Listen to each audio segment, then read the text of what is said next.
Hi guys, ഇന്ന് നമുക്കൊരു ചൂര അച്ചാർ തയ്യാറാക്കാം. അപ്പോൾ വീഡിയോയിലേക്ക് പോകാം. ആദ്യം നമുക്ക് 1 ടീസ്പൂൺ ഉപ്പ് ചേർക്കാം.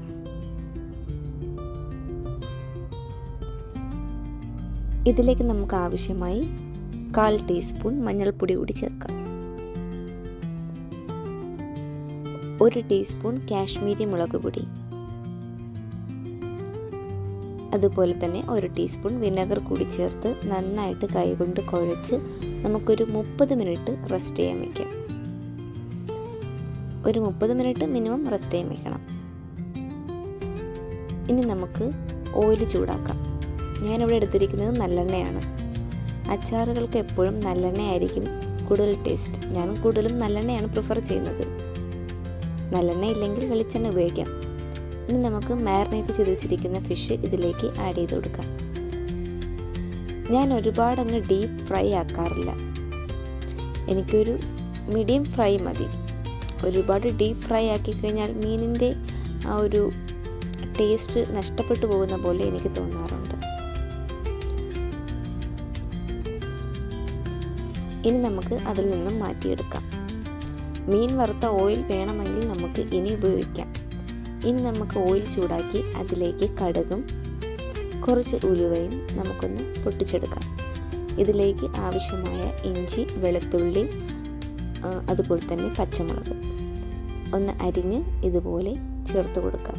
ഈ സമയത്ത് കുറച്ച് കറിവേപ്പില കൂടി ആഡ് ചെയ്യുന്നുണ്ട്. നന്നായിട്ട് നമുക്കൊന്ന് വഴറ്റിയെടുക്കാം. ഈ സമയത്ത് നമുക്ക് 1 ടീസ്പൂൺ ഉപ്പ് കൂടി ആഡ് ചെയ്യാം. ഇനി നമുക്ക് റെഗുലറായിട്ട് ഉപയോഗിക്കുന്ന എരിവുള്ള മുളക് പൊടി ഒരു 2 ടീസ്പൂൺ, അതേപോലെ 2 ടീസ്പൂൺ നമുക്ക് കാശ്മീരി മുളക് പൊടി കൂടി ചേർക്കാം. എരിവൊന്ന് ബാലൻസ് ആവാൻ വേണ്ടിയിട്ടാണ് കാശ്മീരി മുളക് പൊടി 2 ടീസ്പൂൺ ആഡ് ചെയ്യുന്നത്. ഇനി നമുക്ക് തീ കുറച്ച് വെച്ച് ഇതെല്ലാം ഒന്ന് വഴറ്റിയെടുക്കാം. ഈ സമയത്ത് നമുക്ക് ഗ്രേവിക്ക് ആവശ്യമുള്ള വിനെഗർ കൂടി ചേർത്ത് അതിലേക്ക് ഫ്രൈ ചെയ്ത് വെച്ചിരിക്കുന്ന ഫിഷ് നമുക്ക് ആഡ് ചെയ്യാം. അച്ചാറിന് ഗ്രേവി കുറച്ചുകൂടി വേണമെന്നുണ്ടെങ്കിൽ കുറച്ച് വെള്ളം നല്ലതുപോലെ ചൂടാക്കി ഇതിലേക്ക് ഒഴിച്ചാൽ മതി.